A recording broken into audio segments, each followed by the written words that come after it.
Did we tantalize your taste buds today? Wait till you see where we're going next.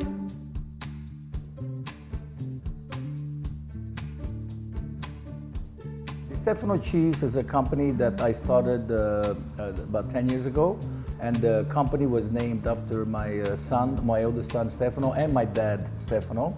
Stefano wanted to go to college and find a job, and I told him, listen, I get you a job. And we started a little cheese plant by making 20 cases of burrata a day.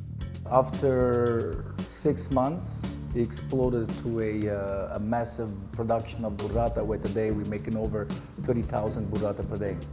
Even if we started as a little factory, the mind behind was always to have the best product, the best service, source our best milk. So since then, we have partnered with the GH Dairy Farm that produces milk only for us.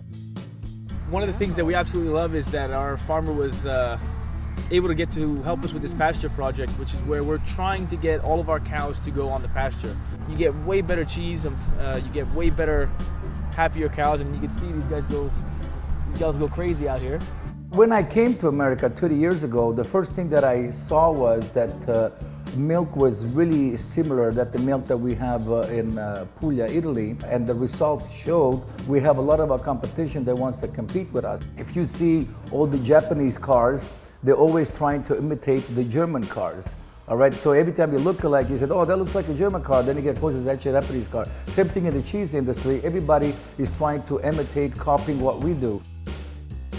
We started only making burrata, but then all the customers that we have, they start capping and pushing, why don't you also make us mozzarella? So since then, we start making all these quality cheeses.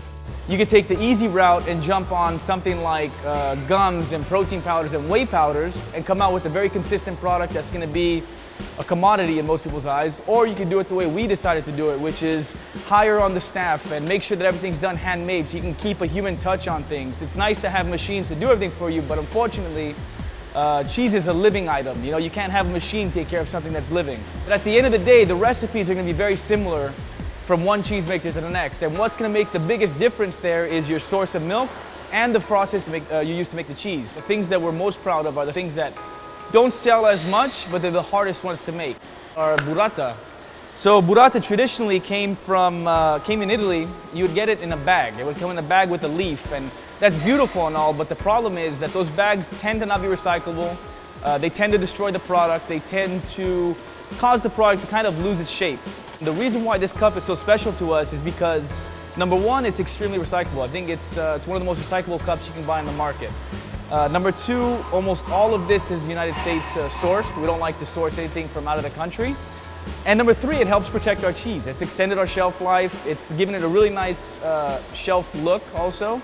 And the best part is it's become really nice for chefs to just open up this package, and then you can present the burrata, you know, like a perfect ball. We always come up with new ideas, and yes, there are new ideas coming out. So the future of the Stefano, I don't think is ever a stop. We're just going to continue to grow till the market demands. The more the demand, the more we're going to grow.